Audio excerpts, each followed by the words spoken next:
Hey y'all, welcome to another episode of Poly Side Eye. We are live. It's me and my friend Jared, and we are talking about just some thoughts after the Democratic National Convention. Now I had to beg Jared to watch it. I really did. Like this was a 4 day affair. I think you caught the tail end of it, correct? Yeah, I mean, I made a point to watch Kamala's speech just because obviously she's the candidate for president. So I wanted to hear what she had to say, but I didn't really give a shit what Hillary Clinton or none of the rest of them had to say.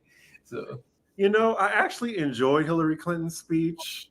Like, I almost was just like, I just had like I don't know, there's like a feeling in my chest. I just felt like, damn, like what could have been? But like the patriarchy and white women. I still blame that. I mean, I'm not a fan of Hillary Clinton or the Clintons, really. So, I mean, I don't really care about her, but yeah. I did see she got a standing ovation. Why did Elizabeth Warren get a standing ovation? That was interesting to me. I But don't know, but I think you would like her since she's so liberal, right? I mean, I don't consider myself liberal. I consider myself socialist. There's a difference. And if you're wondering what those differences are, go watch our episode on what is socialism. I mean, Elizabeth Warren is fine. It's very much like let the smartest people in the room write the policies and get out of the way and like free stuff. But she doesn't really have like an actual critique of like capitalism as a way of organizing society, apart from like billionaires are bad, which sure, billionaires are bad, but like that's not really the point. The point is like capitalism itself. Right.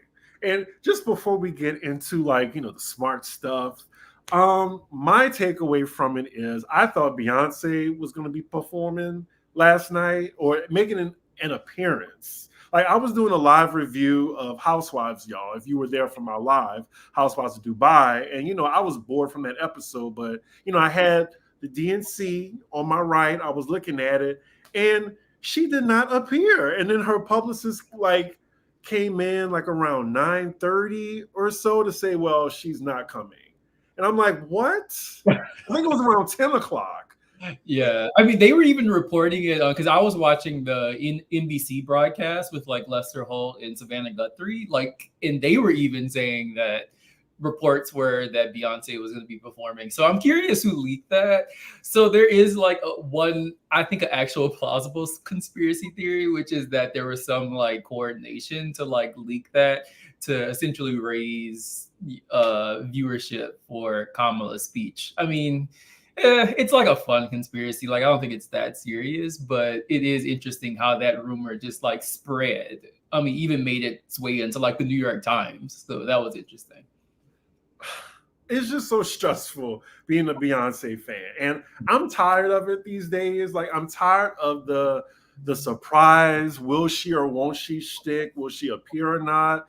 And then she will not give us nothing for free these days. Like she is like really with the sacred, like these vinyls, more Cowboy Carter merch, and then the whiskey. She's just like, y'all broke asses ain't getting nothing for free from me.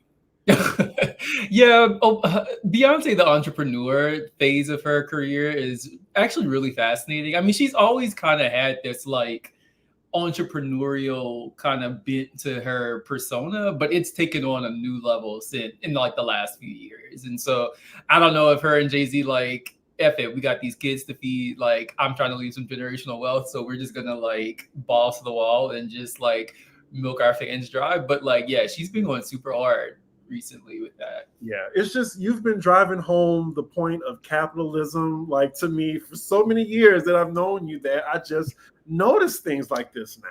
Well, that makes me feel like all of this isn't for nothing. So I'll take that as a compliment. Okay, yeah. So that is the theme of how I'm feeling right now is I'm tired. I'm tired.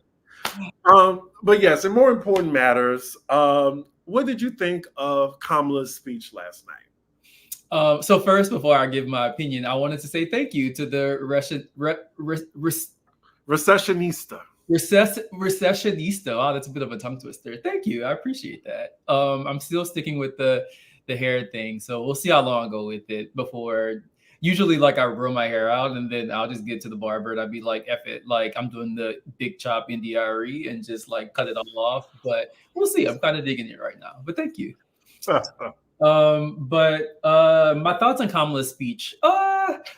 So I'll give my first like my impression from the standpoint of like the oratory aspect. I thought it was a well delivered speech in that I think that she crescendoed really well, really kind of anchored the speech around, I think, two things. One, like really underscoring why she thinks that Donald Trump is an existential threat. And then from there, like why she thinks or why she is the change candidate. So one thing that's interesting about Kamala is that, you know, she's trying to like run as a kind of a break from politics as usual, but she's the vice president of the incumbent administration. So like on one hand, she's trying to like strike this delicate balance between saying that she's not going to just be another 4 years of Joe Biden, but on the other hand, she's also trying to like play up his tenure. So it's just like, can she do that? Like, can she be the change candidate, so to speak, as well as the incumbent candidate? Like, it's kind of interesting because we really haven't been in a situation like that really since LBJ decided not to run for re-election in '68 when his vice president, Hubert Humphrey, became the nominee. Although that happened much earlier in the year. I think LBJ announced in like the either late winter, early spring of 1968, the election was at November, that he wasn't running for re-election. So Humphrey had about pretty much 9 months or so, 7 to 9 months to create his own image as like a candidate. Whereas Kamala really has only had a month and some change before the convention to like try to introduce herself to the public. And so I think we forget that like Kamala Harris is still relatively unknown in terms of like her policy positions, like her own ideology, like what does she stand for? Like, is she center? Is she left of center? Is she center right? Like, it's kind of hard to glean that. So I thought this speech was like a good way to kind of quote unquote introduce her to the public in terms of like what she cares about, what she is interested in pursuing, etc. So from an oratory standpoint, I think she did pretty well. Now, from a policy standpoint, I thought it was interesting because I listened to some of the commentary after her speech, and everybody that I was listening to was like applauding her for how detailed her policies were. And I'm like, did we watch the same speech? Because I thought it was actually very general. Like, she made really general statements about like she wanting to create like an opportunity economy. And I'm just kind of thinking to myself, like, well, what does that mean? It's not clear to me. And then I was reading this morning that apparently her administration is planning, or her campaign is planning to release a more detailed policy platform because they've gotten so many kind of critiques about the policies they released last week, which were still very general. It's not clear like what her position is on like fiscal policy or the relationship to like monetary policy and the Fed. So there's like nitty gritty stuff that me as a political scientist am interested in. But I also know like we live in a country where people generally don't, and I don't mean this like in a to slight people, but we just generally live in a society where people have really short attention spans, and we don't really have the capacity to think very critically because most of our mental energy is expended at work. So like when work sucks up all of your brain power, you don't really have time to like think critically about anything, which is why we've turned into a society that is so all about the spectacle and all about just kind of performance. And so I would have liked to hear more about the substance of her policies, but I also understand that we weren't going to get that. So, and the last thing I'll say is from a foreign policy standpoint, because I actually care about foreign policy and geopolitical stuff. She was way more hawkish than I expected. Like the way that I was surprised. Yeah, the way that she was talking about the NATO and like the American she never says they're never going to say imperialism, but American imperialism. The way that they were talking about it, it almost sounded like I was listening to a Republican from like 1992. It sounded like George H.W. Bush almost. Like it was kind of jarring to hear, which is interesting because, the Democratic Party, especially after Obama, in a lot of ways tried to reframe itself as like the more the peace party of sorts. I mean, you remember, people forget, like Obama won the Nobel Peace Prize, which is crazy given all he ended up doing with drones and things in the Middle East. But yeah, that was kind of the way that the Democratic Party was positioning itself. But what you're starting to see is that a lot of the old like warmongers from the Republican Party have actually joined or moved into the Democratic Party, and have gotten a lot more hawkish. And so the Democratic Party has gotten, in my view, much more conservative in foreign policy. In fact, they're to the right of Republicans in a lot of geopolitical issues. And so that kind of concerns me because there are some huge issues going on around the world right now that we've kind of talked about in here, but we're never going to talk about that in the news because they know most Americans don't care. Oh, they could care if it were framed in a way to make them care, but the way that they're discussed, it's always so like technical and like just completely removed from people's everyday experiences. But there are a lot of things going on that really concern me with the way that she was talking about these things. And so that kind of made my ears perk up a little bit. I mean, when she said, like, talking about the military, making them lethal, like, I was just like, I know somebody gonna have a problem with that. And then how she was talking about, like, the Gaza situation as well. Like, I felt like she walked that tightrope well to me, but I'm pretty sure it's not going to be good enough for the people that's protesting her, but not protesting Donald Trump. But, that's just my opinion. I would say her speech, like, I thought I was going to be a little bit more moved than I thought I was. But I wasn't moved. Like, you thought you were moved years, or like just optimistic and hopeful, like just like getting an emotional response out of a speech, like maybe like listening to Michelle Obama and Hillary Clinton, like just for me, like I feel like I got like an emotional reaction out of it. Like I was just like, what, like they're really like speaking some things that just really resonates with me. And I just really felt it, like the power in the words, like the personality. And I just didn't get as much of that from Kamala as I wanted to. Well, Kamala is an interesting figure because she's also, people say she's a cop, and in some ways she is. But I say all that to say, like, her shtick has kind of always been, I'm tough and I'm going to get you riled up. Like, she's never struck me as like a hopeful candidate, which is interesting that she's trying to like essentially adopt some of the iconography and like some of the imagery from the Obama campaign around like hope and change, because to me it's kind of incommensurate with her actual, like, the way that she has presented herself as a political figure since she's been in the public eye, which is kind of not really that. She's never really been, I feel like she's tried to soften her image since she's been vice president with the like Mamala and that type of stuff. But like up until she became vice president, she always had this very like hard line, like, I was a DA, I fought against it's just like, so it doesn't shock me that you didn't really feel that like warm, hopeful kind of energy from her, because to me, that's just not really her default position. I feel like she tries to do that sometimes, but when she does, it seems very like forced. Yeah, she's an interesting figure. Can you go back to Dorky? So Dorky had made the comment that the Overton window has definitely shifted. Could you say a little bit more about that? I'm curious. Yeah. Okay.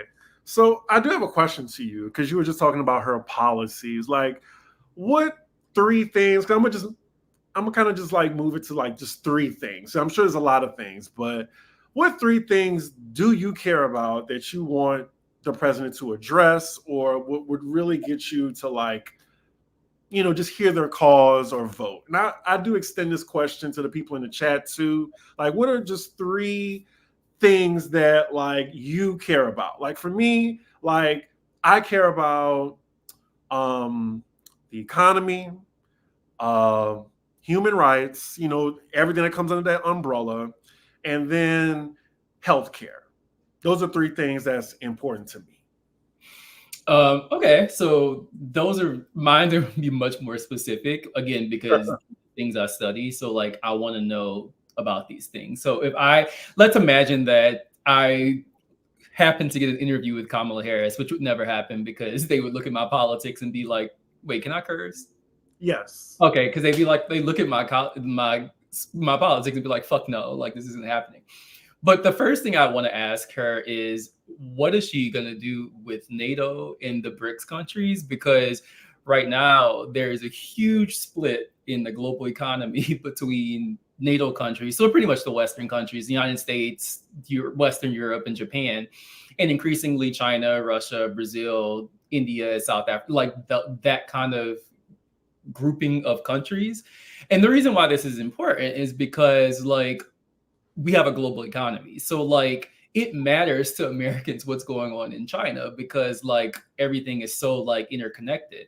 But right now, NATO has been extremely antagonistic towards the BRICS countries in a way that, again, the New York no mainstream media is going to report about this. So you have to like essentially either read like independent news or you have to read news elsewhere to get this. But like everyone is essentially around the world is saying like the United States has essentially become a rogue nation in the sense that it is just causing so much chaos in Eastern Europe, in South Asia, in like other places. And so I would want to hear what her plans are with that. I mean, based on her speech, it seems like she's pretty committed to American imperialism, full-throated. So like I would want to talk about that. The second thing I want to talk about is the debt overhead. The United States' economy will never recover as long as it is such an indebted society. Like every week, it seems like the Federal Reserve is a conservative institution, and they're always talking about the debt issue, which is people are too indebted. Like people have tons of medical debt, they have student loan debt, they have mortgage debt is getting out of control because housing prices have gotten so expensive. All is debt, and like none of the major candidates, local municipal debt. Nobody talks about this, and this is a huge problem because how can you ever grow the economy again if everybody is having to spend most of their check on rent and servicing their debt? Like, and so like I wanted to talk about that again. It kind of came up a little bit in 2020 with the student debt thing, but to me that was a missed opportunity to just focus on student debt because it's not just student debt, it's all sorts of debts. So I would want to know what she has to say about that. And the third thing I would say is I do think that the medical care issue is a problem, but the reason that, medical costs are a problem, but the reason medical costs are a problem is because finance, mainly private equity and a lot of those kind of financial institutions are increasingly dictating the terms of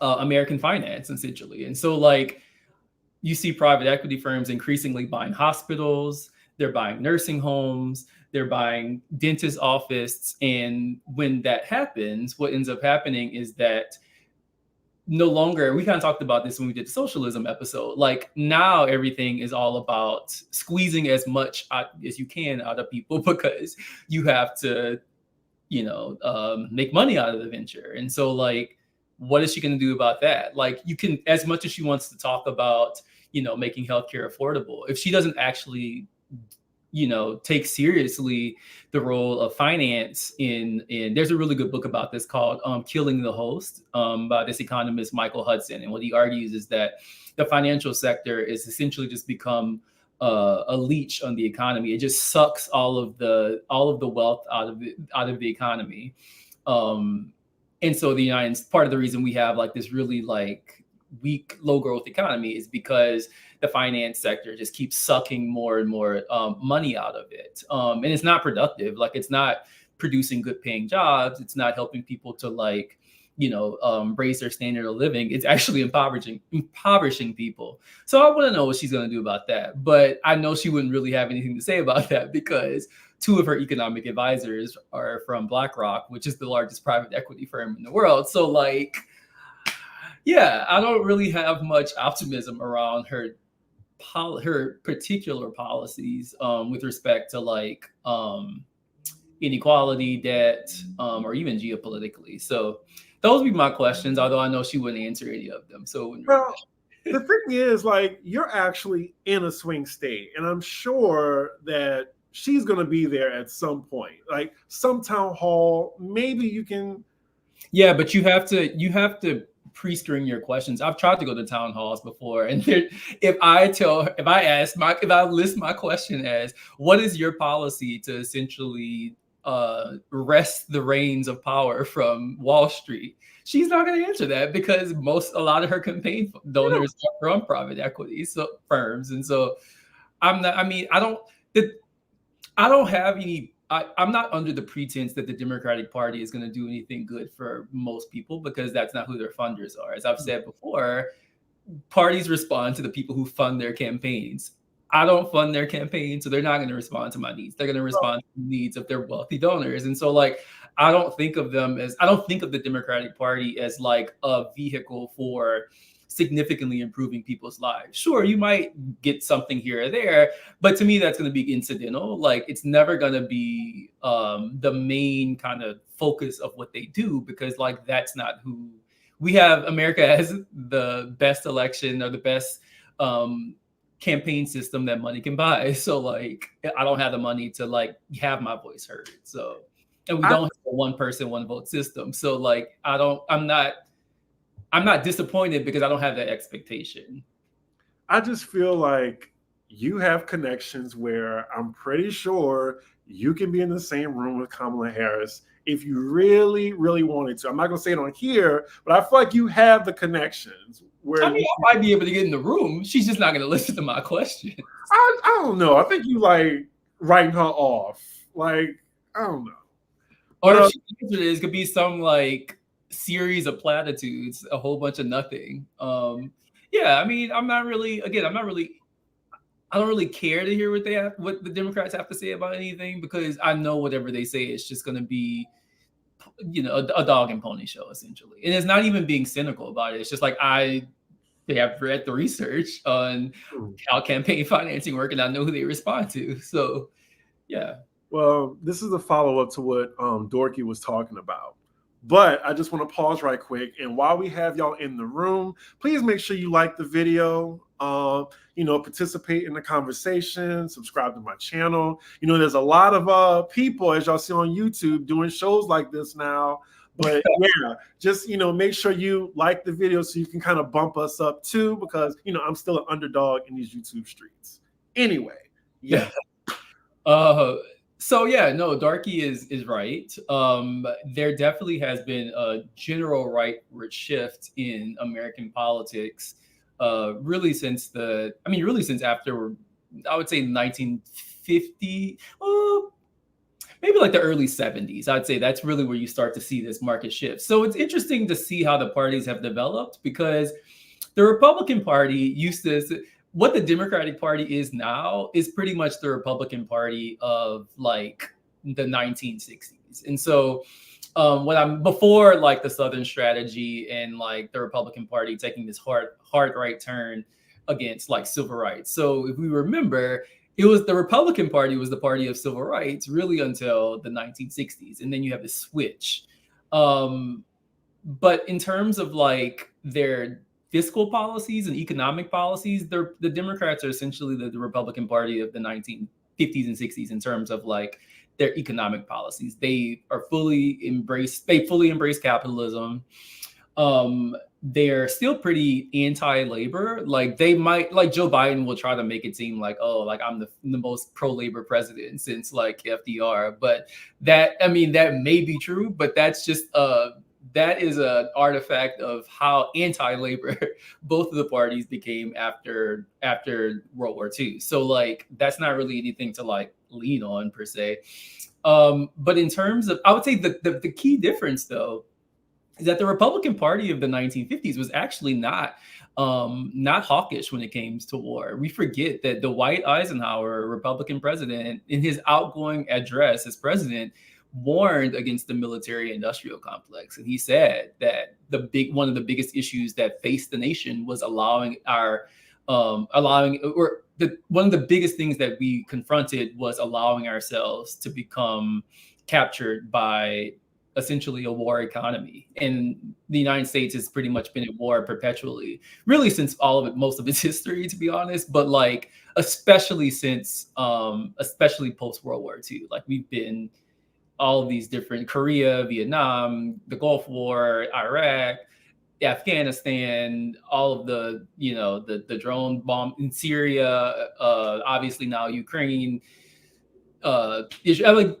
it's just been so recurrent. But like what we forget is that Democratic presidents were often the ones much more hawkish when it came to these policies, and so that is something we need to talk about, because I feel like the Democrats still have this reputation as though they're like the sensible adults in the room when it comes to like foreign policy. And I'm like, no, they're the ones who are being the most like hawkish and belligerent and frankly reckless. And everybody around the world is talking about that except the United States. Mm-hmm. Let's see. I mean, we have one more question. Would you say this shift was a reaction to the revolutionary sentiment of the 60s? That's a good question. So there's a really good book called Invisible Hands, in which by this historian named Kim Philip Fine.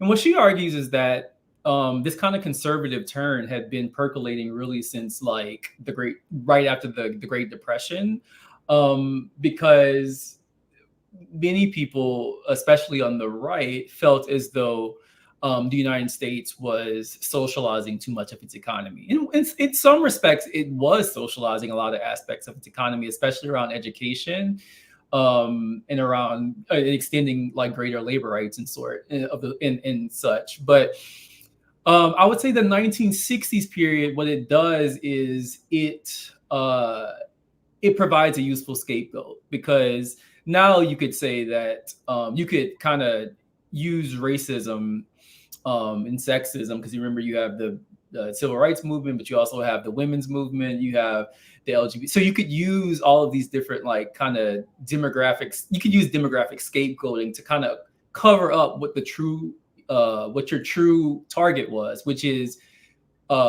pushing back against any type of like anti-capitalist sentiment. And there's a really good memo I would highly suggest everyone read it, called the Powell Memorandum by Lewis Powell. I think it comes out in 1971. So Lewis Powell was eventually becomes a part of the Supreme Court.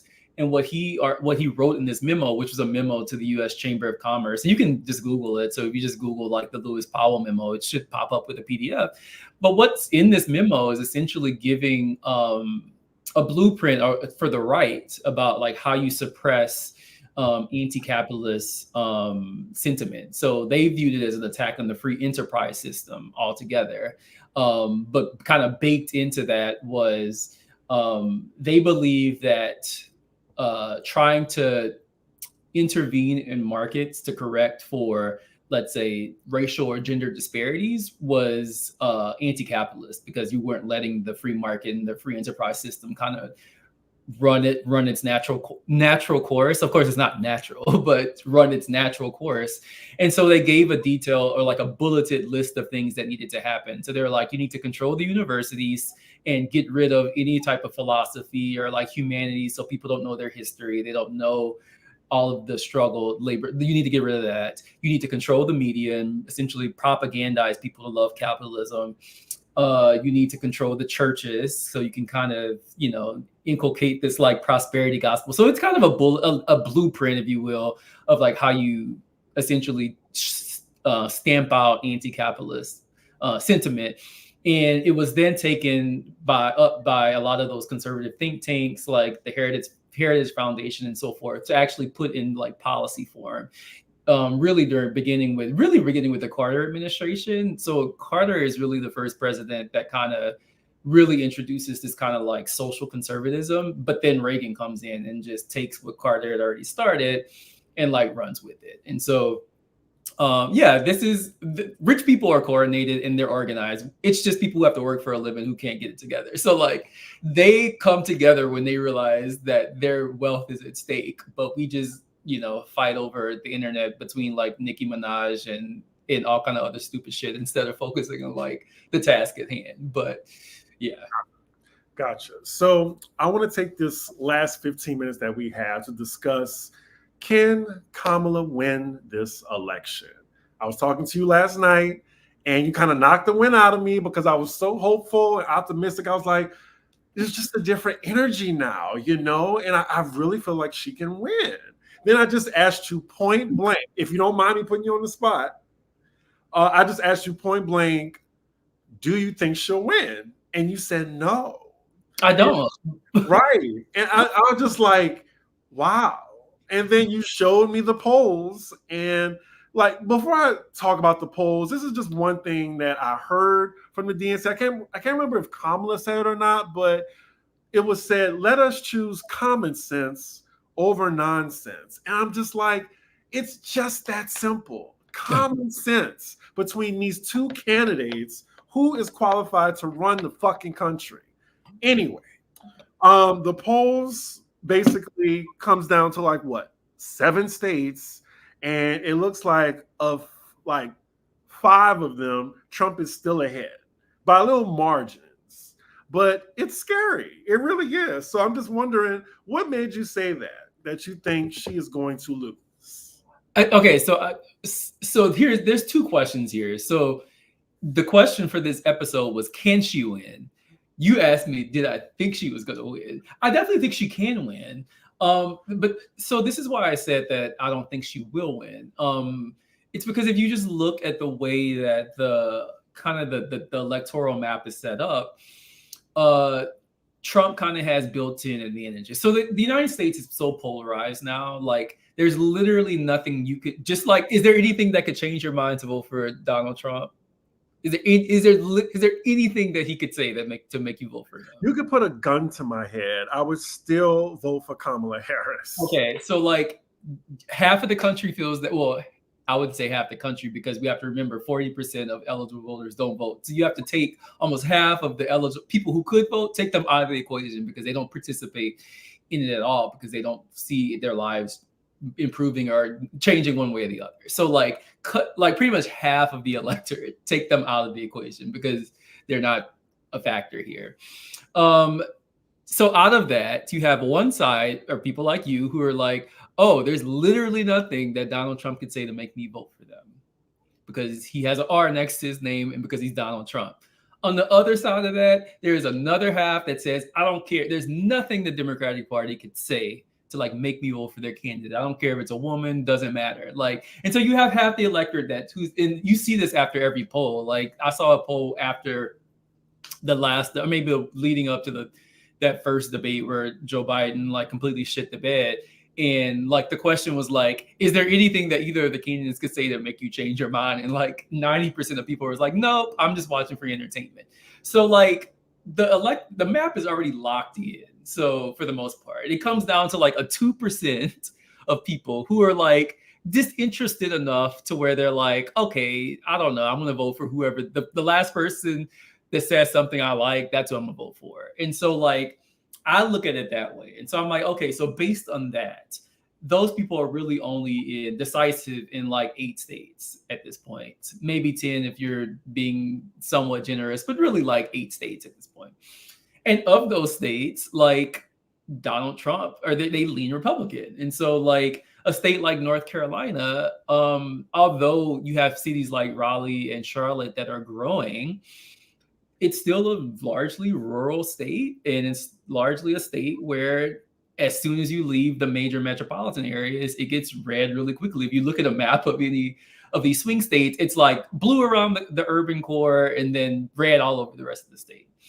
And so like, I just think from a geographic and an electoral standpoint, I think Donald Trump has less work to do, whereas Kamala pretty much needs to win like 6 of the 8 swing states to have a chance, and he only needs to win like 2. So I'm looking at it from more like an arithmetic standpoint. Now, I say all that to say, I think she can win because the margins are so slim. You really could have every outcome between a Kamala I'm gonna say a landslide, because you're never gonna have a landslide because so many states are already predetermined. But anything from like a comfortable Kamala win, kind of like Obama in like 2008, 2012, anything from that to Trump winning comfortably, like kind of how he did in 2016.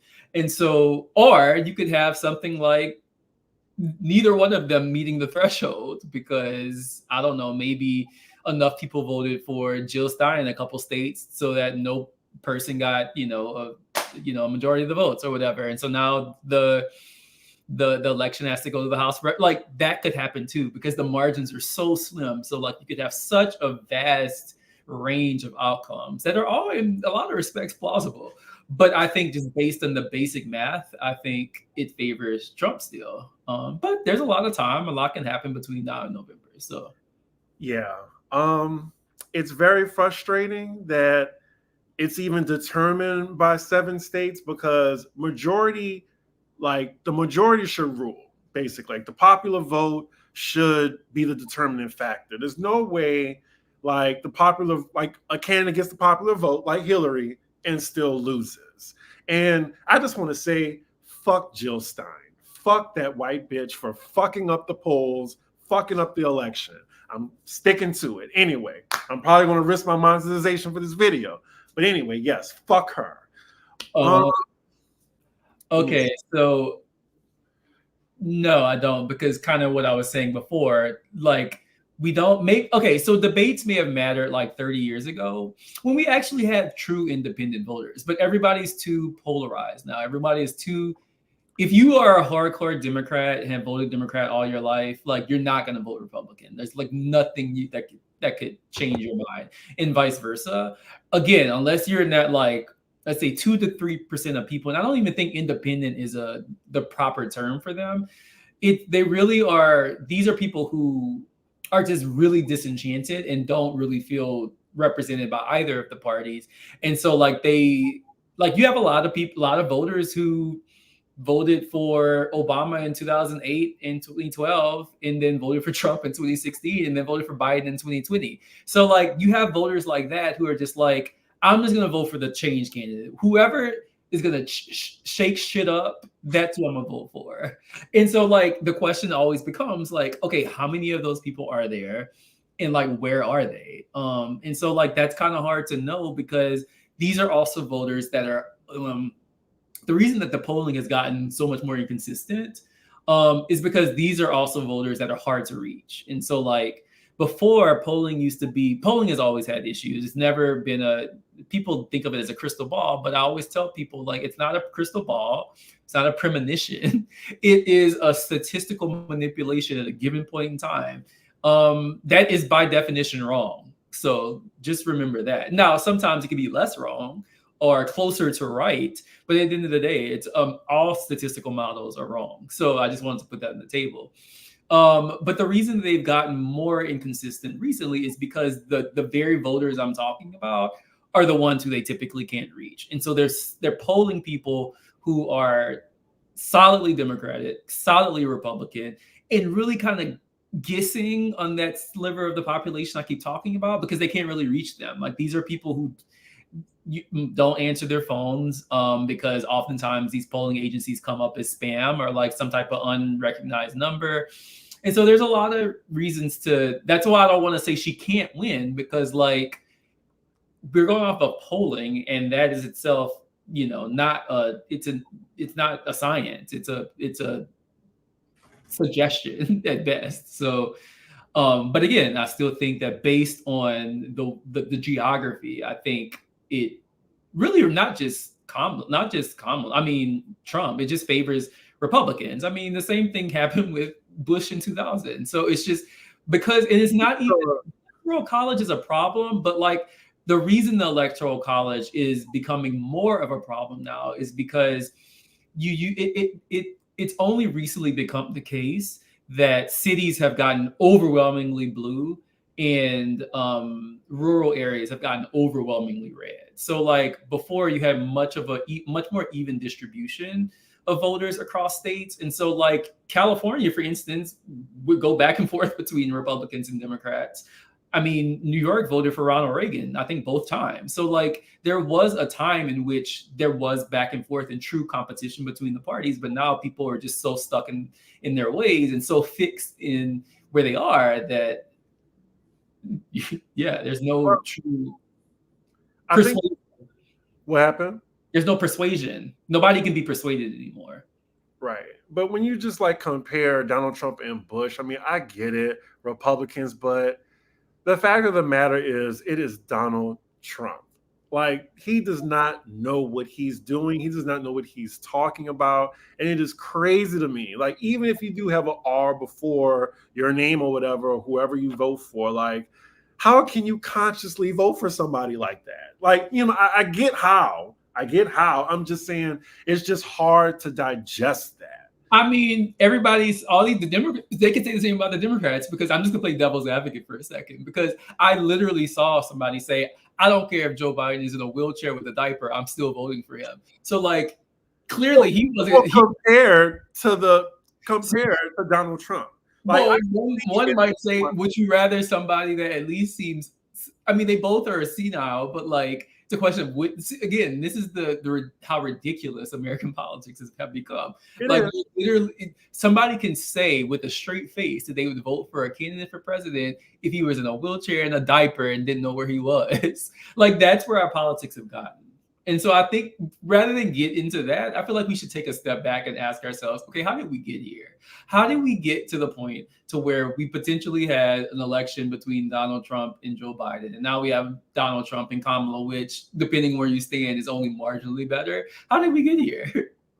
Yeah, I mean, I'm still a little bit like a fraction of optimistic, but I guess 2016 really shocked me. But now it's like I am not going to underestimate again the level of like racism here, the level of misogyny and like the patriarchy, like, because I know there's probably even Black men that will not vote for a woman, like, or just men in general that won't vote for a woman. Like, I just feel like that. So I feel like this go round, like, I won't be surprised with the Donald Trump outcome. I'm just saying it just frustrates me that he even has a chance of winning, because like I said earlier, it's just like common sense.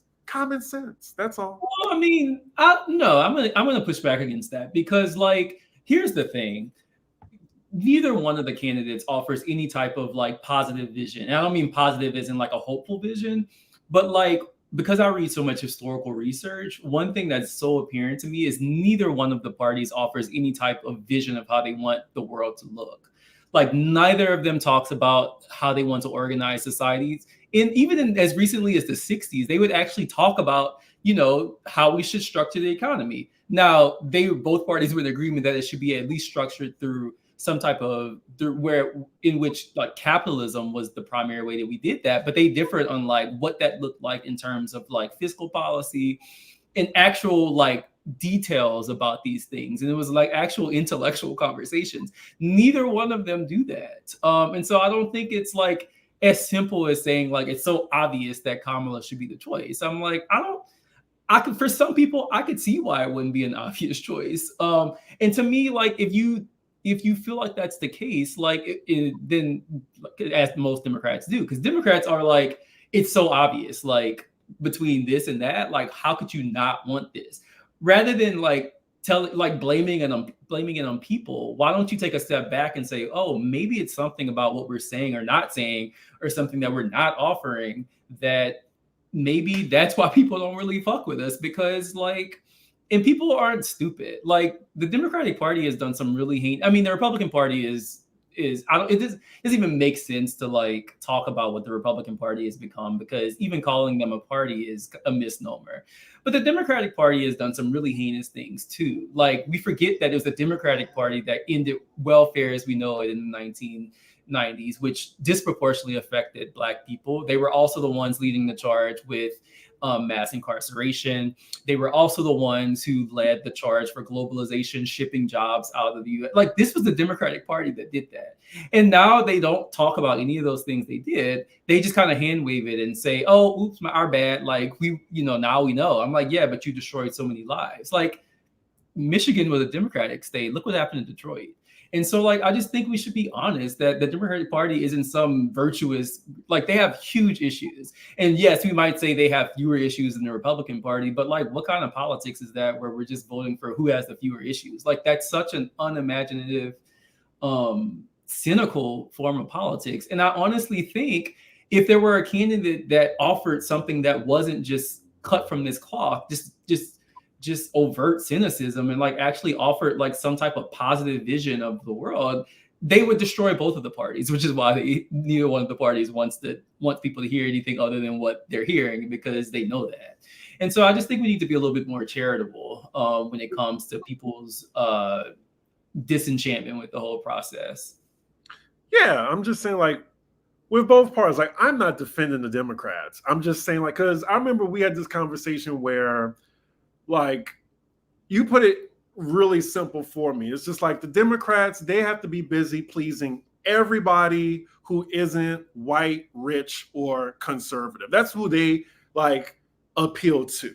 Democrats, they got to appeal to everybody else, everybody. And it's like, we're in this culture of like, you know, what about me? Like, what about isms, you know? So that's why I feel like it just feels like Democrats can't really please anybody. That's why, you know, people are just so, I don't know, just disinfatuated with like voting in general. Like I feel like with Republicans, they're going to stick together regardless. I mean, look at Trump. They're going to stick together regardless of, you know, how smart this man is, what he believes. Democrats is just like, oh, she don't do this one issue. Fuck her. You know, so I just see the difference. That's just how I look at it. The Republican Party has its own internal dissension. I mean, Trump really threw a wrench in the Republican Party. Most of the Republican Party it has their own problems too. So like, I don't think we should look at them as like the model, just do what the Republicans do. No, like both of the parties have their issues. The reason that the Democrats are the reason that the Democrats' issues are so problematic is because the Democrats try to present themselves as being the party of like working people when they get more corporate money than the Republican Party. And so like, and people know that. It's just like the Democratic Party is just, they essentially think Americans are dumb. And if you automatically both sides do. What? Both sides think Americans. Yeah, well, that's what I'm saying. Like, they're both terrible. I'm like, so I can understand why people wouldn't care one way or the other. But like the Democratic Party Republicans think they're dumb too, but the way that they express that feeling is different. So Republicans are like, we think Americans are dumb, so we're just gonna put on this dumb show. Like, but JD Vance isn't dumb. Like, these people are Ivy League, like they know what they're doing. Like, it's a dog and pony show. Whereas the Democratic Party is like, oh, we're the smart people. We're all the ones who care about people and like listen to us because we're so virtuous. And like, this is the party where we are just kumbaya. We love everybody, Black people, women, you name it. We love you. But at the same time, like Democratic politicians are the main ones pushing austerity, i.e. cutting social programs in major cities like Philadelphia. I know it because I read it, the city council meeting minutes. And so like the Democrats, the reason that I get annoyed with them, I don't care about the Republicans, but the reason I get annoyed with Democrats is because they essentially pull a fast one on people.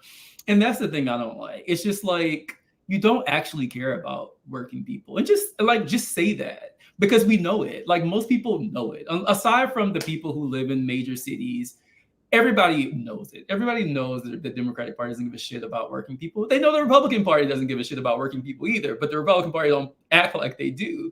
So like, it's just, a lot of the things they do are so inconsistent. And that's why I'm like, if we truly had an opportunity, somebody that could just be like, look, this is the issue.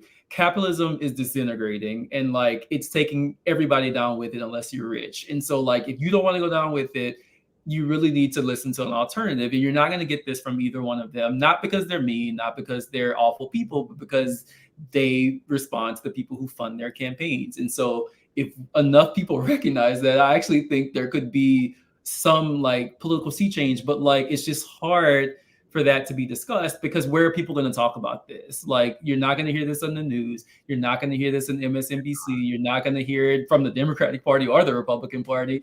Nobody talks about these things. Maybe you might hear it on Poli Sci-Di, but we might get 1,000 viewers if we're lucky. So like, so I mean, not to drag us, but like, I mean, keep it real. Yeah. Yeah, exactly. I agree, Mud Whistle. That's why Bernie Sanders, and he's not perfect, but I think part of the reason Bernie Sanders was so popular was because he was just like, look, here's the thing: billionaires are ripping you off. Capitalism is working you to the bone, and like, let's try to like do something about that. And people were like, wait, he's like making sense. And then you have like Hillary Clinton comes in, like, oh my God, like this old man is like stopping I'm entitled to this position. Like, it's my turn. It's just like, it's not about you. It's about people who have to work for a living. I don't give a shit about Hillary Clinton not getting the presidency. Like, I don't care about her. Like, and it was so obvious that she didn't care about nobody besides Hillary. And like, I just feel like if we could have candidates that could be just straight up with people and stop like putting on this dog and pony show, they would do pretty well. But like, we also have a deep state, so like, do with that what you will. So Right.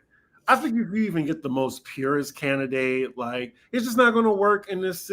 Like you have to dismantle the entire system, or anarchy, or war, or something. Like I just don't feel like we're just going to get this messiah, this political messiah that's going to just change everything for the best. We're on a hamster wheel right now. I hate to like make it seem bleak, but it really is. It's not going to change in our lifetimes. well, I don't like the "it won't change in our lifetimes," line, because like that's not the way politics works. Like if you want to change the world, you have to do what You you got to can. play the game. No. If everybody took that, we would literally still be like in chattel right now. If everyone believed that, so like you have to find opportunities where you can to like make I don't like to victim blame, but like part of this is on us because we don't allow ourselves to imagine or to like be imaginative or like expect more from like people who claim to be leaders. Like it's just like we accept the dog and pony show to some degree. And it's not, I mean, part of it is our fault, but like also like, you don't know what you don't know. So like most people don't know the immense amount of change that has had to take place to get America to a halfway decent place. And it still is not, it still has a long way to go. Like people don't know that people struggled to get a 5-day work week. I mean, died. The federal government used the National Guard to murder people who were laborers who were uprising against brutal working conditions, murdered. And so like, but we don't learn about that in school. We don't learn about the people. I mean, we don't learn about the fact that there was a whole Black communist movement in Alabama where you had Black people literally going across the state, organizing interracially to like change their working conditions, like tirelessly. We don't learn about any of that in school. So like all we think is like what there is, like it just got here. Like what, I mean, I got to give Kamala a little bit of credit. She was like, a lot of us do feel like we just fell out of a coconut tree. And like when I teach my Black political thought class, it's always so striking to my students to see how much change there has actually been, and like how much struggle and how much like political effort has gone into doing that outside of the two-party system. It's just that the way that we're so, I'm going to be honest, say propagandized in school is to think that, oh, this is all there ever is. All we've ever had is like American capitalism, where the whole point of life is for you to just sell your labor and then shop and buy shit you don't need, that you don't care about the minute you open it. Like that's all we think there is to life. And I'm like, that's it almost breaks my heart to think that that's what people think a good life is. And it doesn't have to be this way. And I'm just like, as long as we allow ourselves to just get sucked into this like ridiculous back and forth between these two stupid parties, it's like nothing is ever going to change. And I feel like it could, but we have to expect more of ourselves. Well, I'm going to put a pin in this conversation. I didn't mean to have this whole like monologue, but I did. I mean, that in my spirit, and like I just needed to get that out there because I want better for us. I genuinely do, and like I read so much history and I see how people have struggled, and I mean, sure, like I'm not saying that it's easy or that it's great or that there wasn't a lot of sacrifice until, but like anything that man does, man can undo. I mean, that's just it's a truism. That's not to say it can be undone. That's not to say it will be undone, but like it's open-ended enough for us to like do something about it. And sure, we may die before we see the fruits of that labor, but like it's more than just us. Like hopefully we have people younger than us who are going to live much longer than us that we care about. Hopefully we don't want them to live in shitty conditions. So I'm just like, sure, we don't get to live to see those changes that we want to see. Like that's not worth like just throwing up your hand and say, oh well, if you can't beat them, join them. Like I understand that sentiment, but like I just want to like implore people to, you know, use history as a means to be hopeful. Like I feel like the way that we hear about history now, it's just like it depresses us. But for me, history is always hopeful because I see how humans have taken agency in their lives and like improved as to the extent that they can, like the world around them. And so I'm like, to me, it's just kind of rude to just dismiss all of that and say like, oh well, nothing we can do. So okay, I'm done. Oh no, I mean I believe there's something we can do. I mean it's probably just going to take a long time to undo the shit that we're in. I mean, I'm glad slavery is over, but look how long that took. So yes. But actually, I mean, again, you have to think about this in like not in like decades. To me, like centuries are like equivalent to like years. Like we really should think about changes in terms of like centuries, not years. But because the way capitalism has had us kind of fall into this trap of like instant gratification, we are so short term in our thinking. Like we don't think about anything beyond like a few years. I'm just like, no, we have to think about what's going to be happening in 21, 24. Right.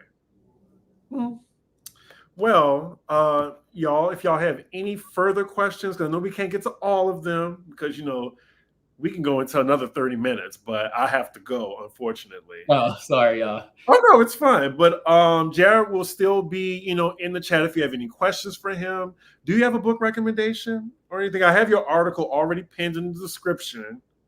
Nothing off the top of my head. Okay. Well, I enjoyed this chat, y'all.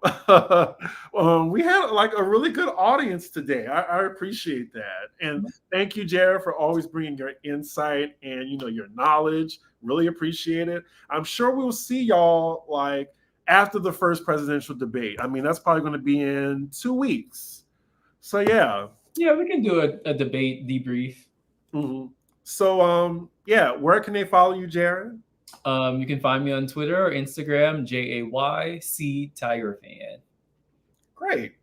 So yeah, y'all know where to find me. But yeah, make sure you like, comment, and subscribe. And we